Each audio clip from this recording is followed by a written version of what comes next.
चलो आज बात करते हैं चार्टर एक्ट 1813। 1830 में चार्टर एक्ट में क्या फीचर्स थे? 1813 में इन्होंने जो ट्रेड मोनोपोली थी कंपनी की वो अबोलिश कर दी। ठीक है, abolish the trade monopoly of the company in India. Indian trade was thrown open to all British merchants, और ये ऑल जो भी ब्रिटिश मर्चेंट्स हैं उनके लिए ओपन कर दिया। However, it continued the monopoly of company over trade in tea and trade with China।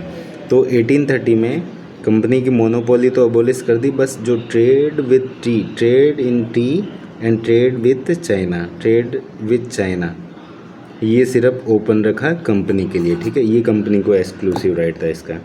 Then it asserted the sovereignty of the British crown over the company's territory in India. जो भी company की territory है India में उनके ऊपर मतलब ये कर दिया कि वो ब्रिटिश सोवरेनिटी है। ठीक है, ब्रिटिश सोवरेनिटी है, रिस्पॉन्सिबिलिटी है। Then Christian missionaries to come to India, allowed the Christian missionaries to come to India for the purpose of enlightening the people. ठीक है, क्रिश्चियन मिशनरी को अलाउ कर दिया इंडिया में to for the purpose of enlightening the people। allowed Christian missionaries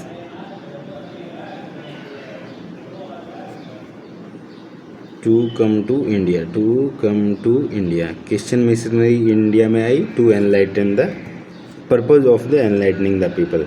और क्या है? Provided for the spread of western education among the inhabitants of the British territory.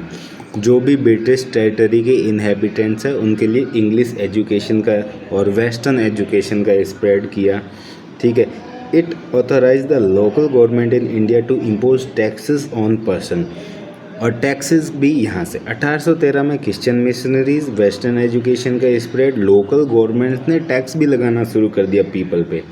They could also punish the person for not paying tax, और जो pay नहीं करेगा उनको punishment भी मिलेगी।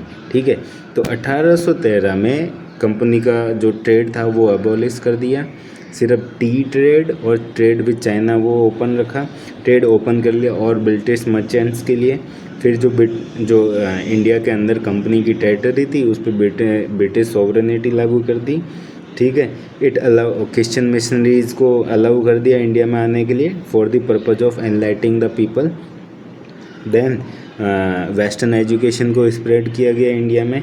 ठीक है, और लोकल गवर्नमेंट्स को अलाउ कर दिया to impose tax on the persons, और जो पे नहीं कर रहा है to punish also for who are not paying the tax. ठीक है, फिर अब बात करते हैं चार्टर एक्ट 1833। हर 20 साल में होगा। ठीक है, 1793 से फिर 1813 से 1833। ठीक है, चार्टर एक्ट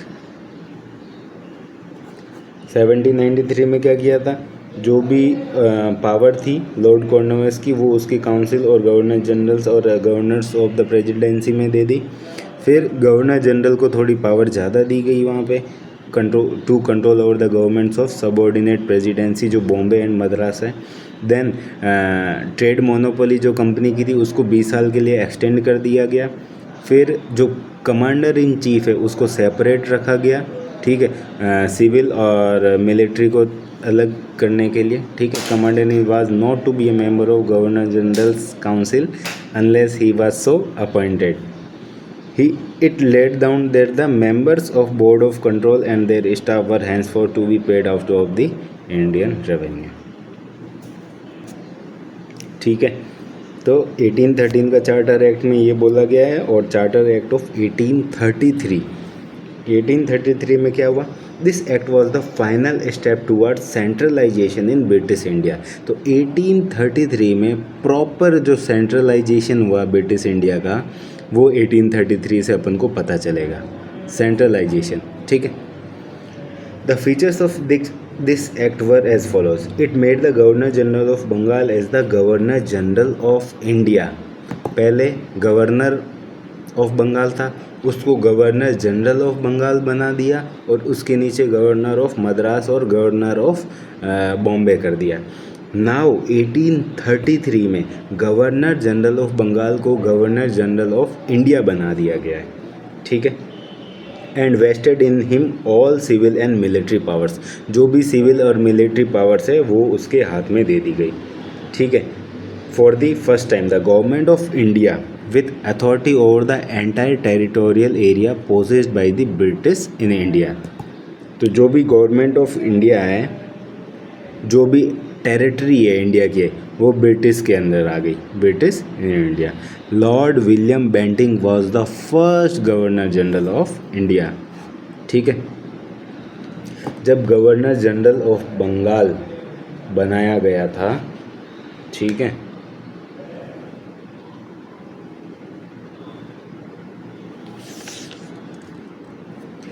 1773 में गवर्नर जनरल ऑफ बंगाल बनाया गया था, ठीक है।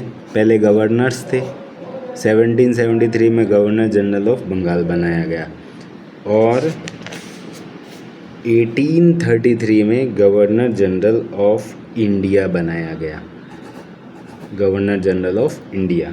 तो कितना टाइम लगा है? 27 and 33 30 60 ईयर्स, 60 to 61 ईयर्स बाद, ठीक है।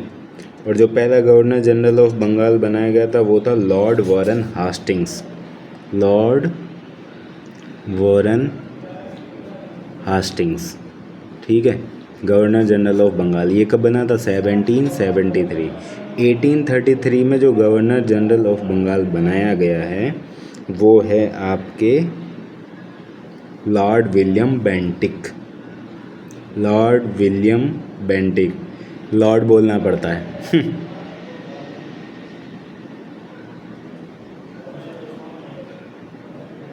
ठीक है। अब फिर क्या हुआ? It deprived the governor of Bombay and Madras of their legislative powers, deprived the governor of Bombay and Madras of their legislative power. The governor general of India was given exclusive legislative power for entirely, ठीक है। तो governor of Bombay और मद्रास को उनको उसकी legislative power से free कर दिया।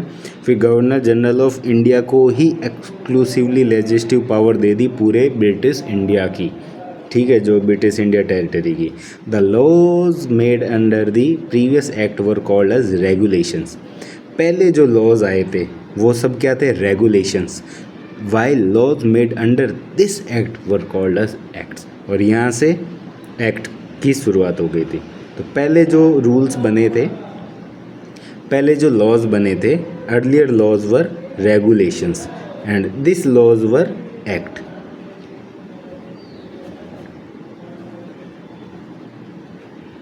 आफ्टर 1833 जो भी लॉज बने वो सब एक्ट बने, और उससे पहले के जो थे वो सब रेगुलेशन थे, ठीक है। It ended the activities of East India Company as a commercial body. East India Company की जो भी एक्टिविटी थी एज अ कमर्शियल बॉडी वो एंड कर दी, which become a purely administrative body, और प्योरली उसको एडमिनिस्ट्रेटिव बॉडी बना दिया। पूरी कमर्शियल एक्टिविटी, जो टी का ट्रेड और ट्रेड विद चाइना था वो भी बंद कर दिया, ठीक है। Which become a purely administrative body. It provided that the company's territory in India were held by it in trust for his majesty, ठीक है।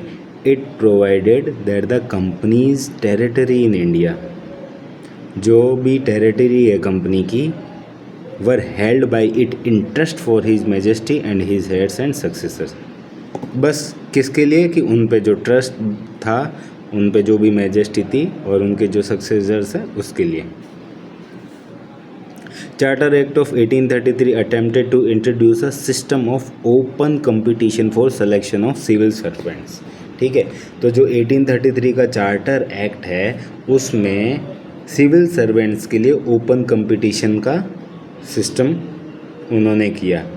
And stated that the Indians should not be debarred from holding any place office and employment under the company. However this provision was, क्या किया कि Indians should not be debarred from holding, मतलब Indians जो ये exam fight करेंगे फिर select होंगे, फिर उनको जो भी प्लेस ऑफिस एम्प्लॉयमेंट होगा वो कंपनी के अंडर होगा। बट फिर बाद में इस प्रोविजंस को कोर्ट ऑफ डायरेक्टर्स ने नेगेटेड कर दिया, ठीक है। तो मतलब कुल मिला के ये है कि यहाँ पे सिविल सर्विस की बात तो की गई है, 1833 एक्ट में ओपन कंपटीशन सिस्टम, ठीक है।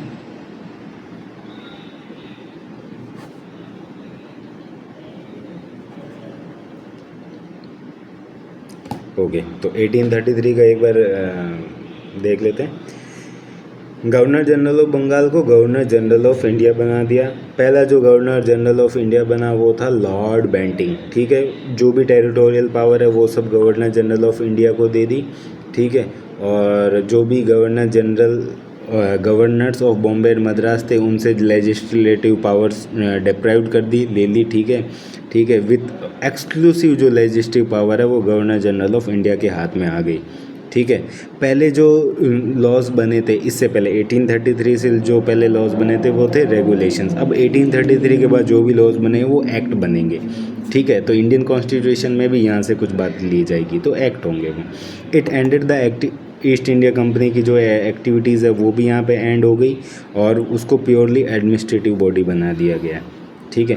फिर जो 1833 का जो चार्टर एक्ट था उसमें ओपन कंपटीशन और for the selection of civil servants के लिए जो प्रावधान रखा गया, प्रोविज़न फॉर दैट, बट बाद में कोर्ट ऑफ डायरेक्टर्स ने इसको रिजेक्ट कर दिया, ठीक है।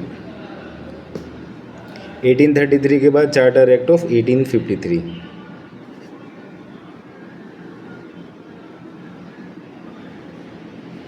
Charter Act of 1853. This law was last for the series of Charter Act passed by the British Parliament between 1793 and 1853. This was the last of series of, ये charter act का एकदम last है, ठीक है। This was the last of charter series of charter act passed by the British parliament, ठीक है। It was a significant constitutional landmark. It separated for the first time the legislative and executive. अब 1853 में जो executive council है और legislative council है उसको अलग कर दिया गया, ठीक है। जो आज के प्रावधान में है, जो एग्जीक्यूटिव बॉडी है संसद वगैरह और लेजिस्लेटिव जो कोर्ट वगैरह है, ठीक है, लेजिस्लेचर और एग्जीक्यूशन, उसको अलग कर दिया गया, ठीक है। Separated for the first time the legislative executive functions of the governor general's council. Council का जो लेजिस्लेटिव है और एग्जीक्यूटिव फंक्शन को अलग कर दिया गया, नहीं लेजिस्लेटिव और एग्जीक्यूशन, ठीक है। लेजिस्लेटिव असेंबली लोकसभा राज्यसभा, ठीक है, okay. It provided for the addition of 6 new member. पहले 4 मेंबर्स थे, अब 6 नए मेंबर और जोड़ दिए, 6 new members called legislative councillors, ठीक है। लेजिस्लेटिव और एग्जीक्यूटिव को अलग कर दिया और लेजिस्लेटिव में 6 न्यू मेंबर ऐड कर दिए, ठीक है। उनको क्या नाम दिया गया? लेजिस्लेटिव काउंसलर्स, लेजिस्लेटिव काउंसलर्स, ठीक है। To the council, in other words it established a separate governor generals legislative council. तो गवर्नर जनरल की सेपरेट लेजिस्लेटिव काउंसिल बन गई, ठीक है। Which came to be known as legislative council, Indian central legislative council, Indian central legislative council, ठीक है।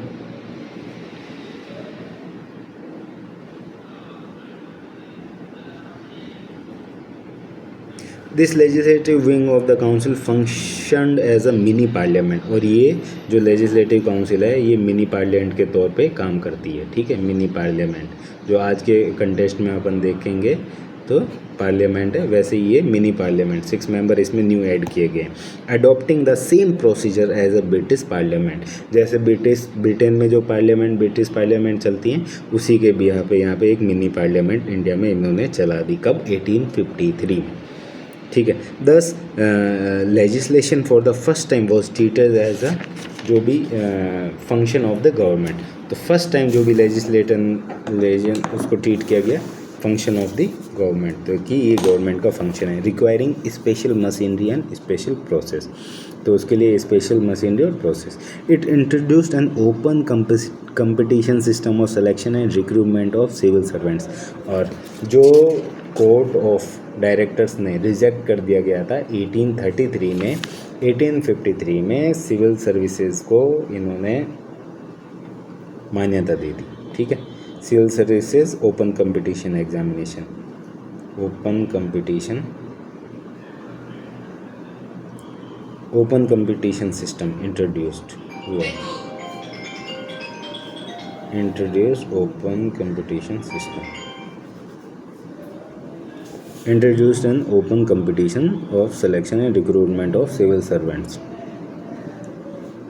The convened civil services was thus thrown open to Indians also, और ये Indians के ऊपर भी थोपा गया. According to Macaulay committee, the committee on the Indian civil services was appointed in 1853. तो 1853 में चार्टर्ड एक्ट आया और 1854 में मैकॉले कमेटी बनी. मैकॉले कमेटी 1854 में मैकॉले कमेटी बनी for civil services, for committee on Indian civil service.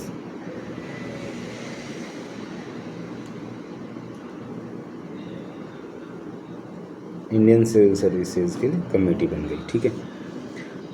It extended the company's rule and allowed it to retain the possession of Indian territories on trust for the British Crown.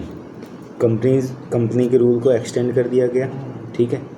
जो company को पूरा इन्होंने administrative body कर दिया था और commercial, उसका जो कमर्शियल रोल था वो क्लोज कर दिया गया था.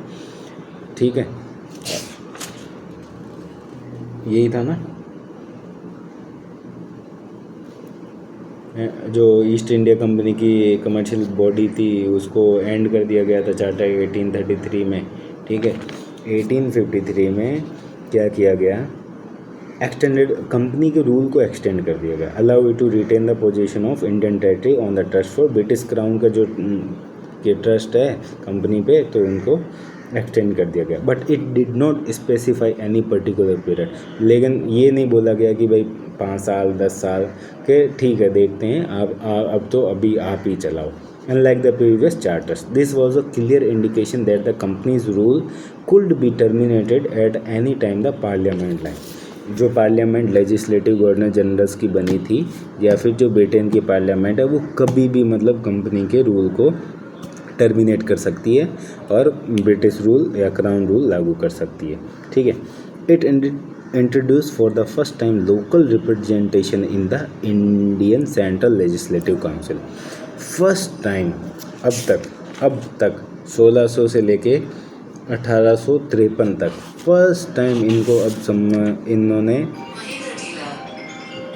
कि अब इंडियन सेंट्रल लेजिस्लेटिव काउंसिल में लोकल रिप्रेजेंटेशन होना चाहिए. ठीक है.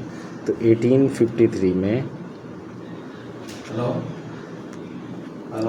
लोकल रिप्रेजेंटेशन के बारे में बात हुई. ठीक है. तो फर्स्ट टाइम जो लोकल रिप्रेजेंटेशन हुआ इंडियन सेंट्रल लेजिस्लेटिव काउंसिल में, of the 6 new legislative members of the governor general council 4 member were appointed by the local provincial governments of Madras, Bombay, Bengal and Agra. तो जो 6 न्यू लेजिस्लेटिव मेंबर्स इन्होंने add किए गए थे उसमें से 4 लोकल प्रोविंशियल गवर्नमेंट्स के होंगे, Madras, Bombay, Bengal and Agra. Madras, Bombay, Agra, Bengal.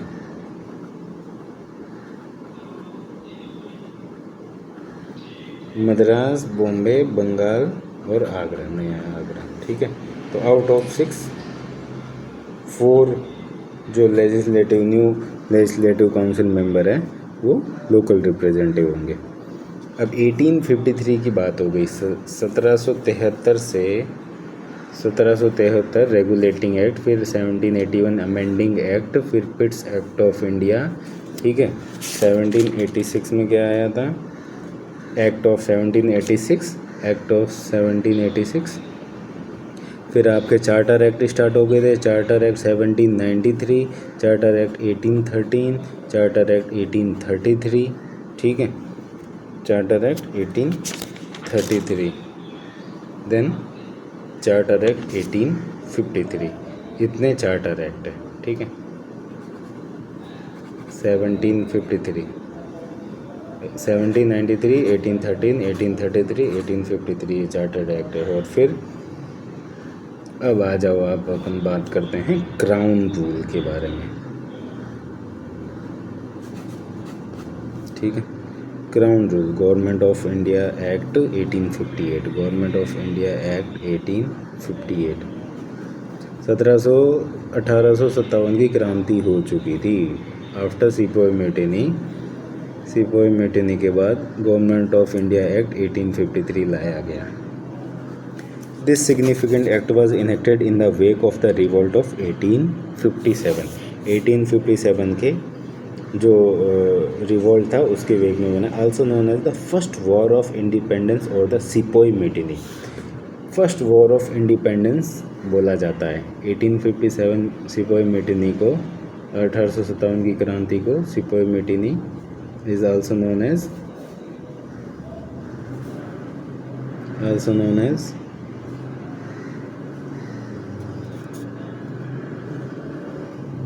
first war of independence.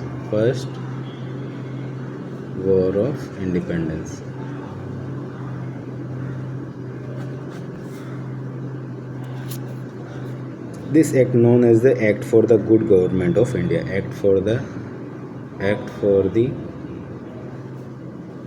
Good Government of India. Act for the Good Government of India. Act for the Good Government of India. Abolish the East India Company and transfer the power of government, territories and revenues to the British Crown. जो भी east India Company की जो भी power थी उसको abolish कर दिया, transfer कर दिया power to the British crown. Company की पावर्स को अबोलिश कर दिया और ट्रांसफ़र कर दिया to British crown. Transfer to British crown. ठीक है, अब इसके फीचर्स क्या है। It provided that the India henceforth was to be govern by and in the name of her majesty. अब इंडिया में जो राज चलेगा ब्रिटिश क्राउन का चलेगा in the name of her majesty. It change the designation of governor general of India to that viceroy of India. एक तो governor general of Bengal बनाया गया सबसे पहले 1773 में। ठीक है, 1773 में गवर्नर जनरल ऑफ बंगाल बनाया गया। फिर गवर्नर जनरल ऑफ इंडिया बनाया गया। वो कब बनाया गया गवर्नर जनरल ऑफ इंडिया? 1833 में। अब 1858 में वॉइस रॉय ऑफ इंडिया बनाया गया। क्या बनाया गया?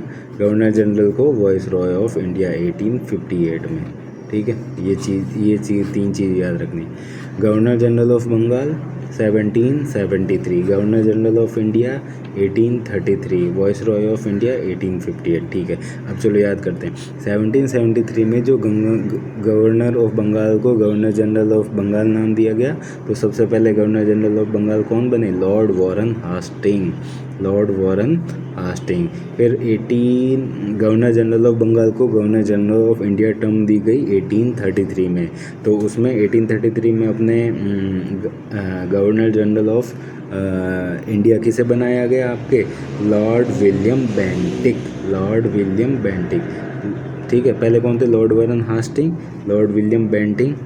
अब आपके वॉइस रॉय नाम दे दिया गया। Was the direct representative of the British crown in India. जो गवर्नर जनरल ऑफ बंगाल है उसको वॉइस रॉय ऑफ इंडिया कर दिया गया। और जो वॉइस रॉय वही होगा जो ब्रिटिश क्राउन की डायरेक्ट रिप्रेजेंटेशन करेगा।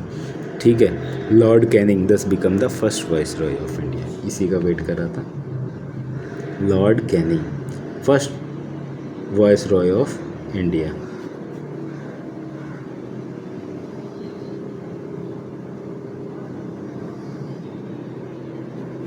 Lord Canning first viceroy होता है। Lord Warren Hastings governor general of Bengal, lord William Bentinck governor general of India 1833 और लॉर्ड कैनिंग 1858 में वॉइस रॉय ऑफ इंडिया। ठीक है, it ended the system of double government. यहाँ पे double government बंद हो गई, ख़त्म कर दी, एंडेड अबोलिश कर दिया by abolishing the board of control and court of director.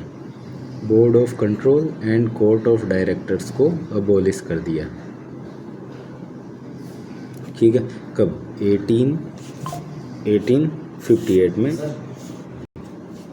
It created a new office secretary of state for India, और इंडिया के लिए secretary of state, board of control and court of directors को abolish कर दिया।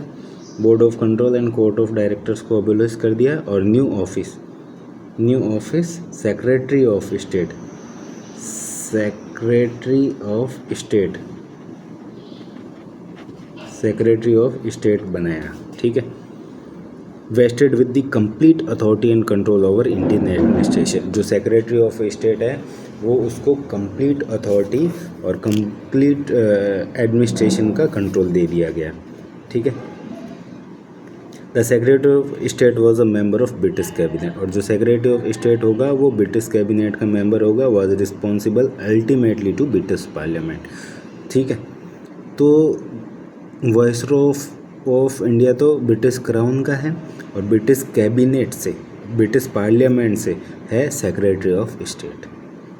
बोल रहे हैं double government ख़त्म कर दी, लेकिन ठीक है, okay. It established a 15 member council of India to assist the secretary of state for India. जो सेक्रेटरी ऑफ स्टेट की जो पोस्ट बनाई, जो ब्रिटिश पार्लियामेंट को रिप्रेजेंट करता है, ठीक है, ब्रिटिश पार्लियामेंट के, उसके अंडर में 15 member council of India, 15 member की काउंसिल उसको दे दी, 15 मेंबर ऑफ काउंसिल। ठीक है, 15 मेंबर काउंसिल ऑफ इंडिया उसको दे दी। ठीक है, 15 member council of India to assist the secretary of state for India. Council was an advisory body. Council क्या है? 15 मेंबर काउंसिल क्या है? एडवाइजरी बॉडी है, आपके एडवाइस देगी, एडवाइजरी बॉडी। ठीक है, एडवाइजरी बॉडी।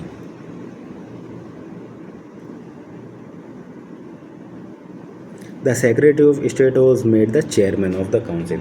जो 15 मेंबर की काउंसिल होगी वो एडवाइजरी बॉडी होगी, और उनका जो चेयरमैन होगा वो कौन होगा? चेयरमैन होगा आपका सेक्रेटरी ऑफ द स्टेट, जो ब्रिटिश पार्लियामेंट को रिप्रेजेंट करता है। जो वाइसरॉय ऑफ इंडिया बनाया है, जो गवर्नर जनरल ऑफ इंडिया था, उसको वाइसरॉय ऑफ इंडिया का टर्म दे दिया गया। और सबसे पहले जो बना वो लॉर्ड कैनिंग था, और viceroy of India British crown को रिप्रेजेंट करेगा। ठीक है, और यहाँ पे बोर्ड ऑफ डायरेक्टर और बोर्ड ऑफ कंट्रोल और कोर्ट ऑफ डायरेक्टर्स अबोलिश कर दिया, और सेक्रेटरी ऑफ स्टेट और वाइसरॉय ऑफ इंडिया ये सिस्टम रखा गया। ठीक है, और सेक्रेटरी ऑफ स्टेट को 15 मेंबर की काउंसिल बॉडी दे दी जो एडवाइजरी दे, और उसका चेयरमैन है वो सेक्रेटरी ऑफ द स्टेट है। ठीक है, It constitutes the Secretary of State in Council as a body corporate capable of suing and being sued in India and in the England। ठीक है, तो जो secretary of state in council as a body corporate है वो capable of suing and being sued in India, उनको sue कर सकते हैं। ठीक है, the act of 1858 was however largely confined to the improvement of administrative machinery by which the Indian government was to be supervised and controlled in England। तो जो 1850 act का जो तंत्र है, जो मतलब इसको लाया गया है, वो लार्जली क्या है, जो इंडिया के अंदर जो एडमिनिस्ट्रेटिव मशीनरी है, एडमिनिस्ट्रेटिव पावर है, एडमिनिस्ट्रेटिव जो सिस्टम है, उसको रेगुलराइज करने के लिए, ठीक है, उसको सुपरवाइज करने के लिए इंग्लैंड में। It did not alter in any substantial way the system of government that prevailed in India. ठीक है, इंडियन काउंसिल्स एक्ट ऑफ, अब आते हैं 1861। 1851 में 1858 में गवर्नमेंट ऑफ इंडिया एक्ट आया।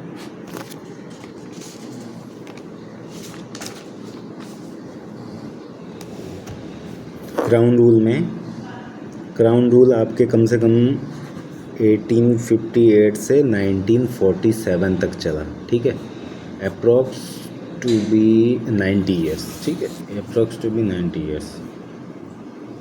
ठीक है, 90 ईयर्स तक आपके क्राउन रूल चला था। उससे पहले 1600 में ब्रिटिशर्स आए थे, लेकिन 1753 में इन्होंने कंपनी रूल, 1773 में कंपनी रूल आया था। कंपनी रूल आपके 1773 से 1858 तक चला और 1858 से आपके 1947 तक क्राउन रूल चला। ठीक है, 1773 से 1858 तक ये कंपनी रूल है। तो मतलब कम से कम भी 1773 25 25 50 75 और 8 70 80 83 85 ईयर्स तक तो कंपनी रूल चला। अप्रॉक्स 90 ईयर्स तक आपके क्राउन रूल चला। ठीक है, कुल मिला के 200 साल, अप्रॉक्स 200 ईयर्स, मतलब उससे भी ज़्यादा है। 1600 में आ गए थे, बट वो बिजनेस के तौर पे आए थे, एज उनका पावर नहीं चलती थी, मैनिपुलेट करने लगे थे, वो सब ठीक है। बट कम रूल उन्होंने 1773 में ही खुद का एक्ट वगैरह बना के शुरू किया था। ठीक है, अब 1861 पहले गवर्नमेंट ऑफ इंडिया एक्ट आया 1858, नाउ 1861 में Indian councils act. After the Great Revolt of 1857, the British government felt the necessity of seeking cooperation of Indians in the administration of their country। ठीक है, 1857 की क्रांति में उन्होंने देख लिया कि हाँ इंडियंस परेशान हैं, तो उन्होंने क्या किया कि उनको भी लगा कि एडमिनिस्ट्रेशन में इंडियंस को जगह दी जानी चाहिए। In presence of this policy of association 3 act were enacted by the British Parliament in 1861, 1892 and 1909। ठीक है, इन सारी चीज़ों को देखते हुए, इंडियन काउंसिल्स एक्ट को देखते हुए 1861, 1892 और 1909 में इंडिया में इस चीज़ को देखा गया कि हाँ इंडियंस की ज़रूरत पड़ेगी एडमिनिस्ट्रेशन में। Indian councils act of 1861 is an important landmark in the constitutional and political history of India. बहुत इम्पोर्टेंट माना जाता है, 1861 एक्ट को बहुत इम्पोर्टेंट माना गया है। ठीक है, for important landmark in the constitutional and political history of India. ठीक है, It made a beginning of representative institutions by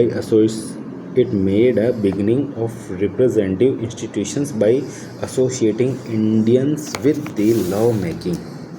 ठीक है, तो लॉ मेकिंग में अपने इंडियंस का पार्टिसिपेशन रखा। ठीक है, 1861 में अपने इंडियंस का रिप्रेजेंटेशंस बढ़ाने के लिए ये थोड़ा इसको बहुत इम्पोर्टेंट बताया गया। इंडियंस काउंसिल 61 को इम्पोर्टेंट लैंडमार्क है constitutional political history of India के लिए। ठीक है, it made beginning of representative institutions by associating Indians with law making. अब लॉ मेकिंग में भी इंडियंस आ गए हैं। ठीक है, लॉ मेकिंग प्रोसेस में, ठीक है, लॉ मेकिंग प्रोसेस में भी इंडियंस की भागीदारी बताई गई। It thus provided that the viceroy should nominate some Indian as a non officials member, but non official members. ठीक है, तो वाइसरॉय खुद नॉमिनेट करेगा। Viceroy nominate the Indians to be a member of council as non-official members, so nominate some Indians as a non-official member of his expanded council। तो उसकी जो expanded council है उसके लिए वाइसरॉय नॉमिनेट करेगा। जो वाइसरॉय ने 3 इंडियंस को लेजिस्लेटिव काउंसिल में नॉमिनेट किया था, legislative council law making council में, ठीक है, वो थे राजा ऑफ बनारस, ठीक है, Raja of Banaras, Maharaja of Patiala, Raja of Banaras, Maharaja of Patiala, ठीक है, and sir Dinkar Rao.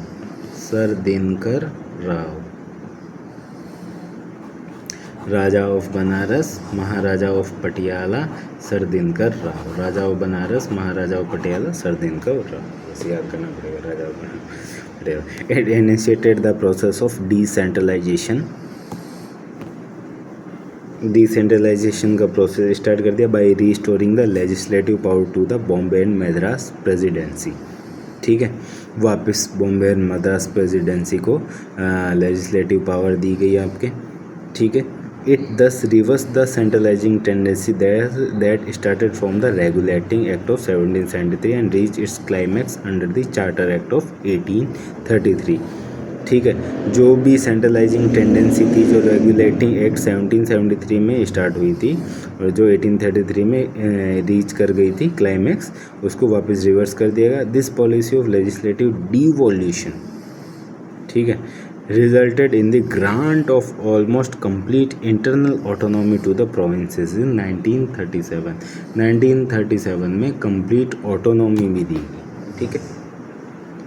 It also provided for the establishment of new legislative councils for Bengal, ठीक है। तो बंगाल के लिए एक न्यू लेजिस्लेटिव काउंसिल का वो किया गया। नॉर्थ वेस्टर्न प्रोविंसेस के लिए भी न्यू लेजिस्लेटिव काउंसिल बनाई गई, ठीक है। उसके बाद पंजाब के लिए भी न्यू लेजिस्लेटिव काउंसिल बनाई गई, ठीक है। एक्सटेंड कर दिया गया भाई, बॉम्बे मद्रास तो था ही, ठीक है, और कलकत्ता भी था, फिर Bengal, north western provinces and Punjab के लिए भी आपके लेजिस्लेटिव काउंसिल्स बनाई गई। तो बंगाल के लिए 1862, नॉर्थ वेस्टर्न प्रोविंसेस के लिए 1886 एंड पंजाब के लिए 1897, ठीक है। ये इनका टाइम रहा। It empowered the viceroy to make rules and order for the more convenient transaction of business in the council, ठीक है। It empowered the viceroy to make rules and order for the more convenient transaction of business in the council. It also gave the recognition to the portfolio system introduced by Lord Canning. जो Lord Canning जिनको पहला viceroy of India बनाया गया था, उन्होंने क्या किया, portfolio system लेके आ गए, ठीक है। रिकग्निशन टू द पोर्टफोलियो से introduce by lord Canning 1859। Indian council act जो 1861 में आया था, इन्होंने under this a member of viceroy council was made in charge of one और more departments of the government and was authorized to issue final orders on the behalf of council. तो जो viceroy है, viceroy council है, was charge member of viceroy's council. Viceroy का जो council का member है उसे इंचार्ज बनाया जाएगा, एक और एक से ज़्यादा डिपार्टमेंट का, फिर उसको वाज ऑथराइज्ड अथॉरिटी होगी फाइनल ऑर्डर्स को मतलब इशू करने के लिए on the matters of his department. It empowered the viceroy to issue ordinances pass करने के लिए भी वाइसरॉय को एम्पावर्ड कर दिया गया without the concurrence of legislative council. Legislative council के इंटरफेरेंस के बिना या उन कोई मतलब नहीं है। During an emergency, otherwise legislative council have a powers, but during emergency he should have a power to issue ordinance, ठीक है। The life of such an ordinance was, और उस ऑर्डिनेंस की जो लाइफ है वो 6 मंथ रहेगी, ठीक है। लेजिस्लेटिव 6 मंथ रहेगी उस ऑर्डिनेंस की जो 6 मंथ रहेगी। अब इंडियन काउंसिल एक्ट ऑफ 1892,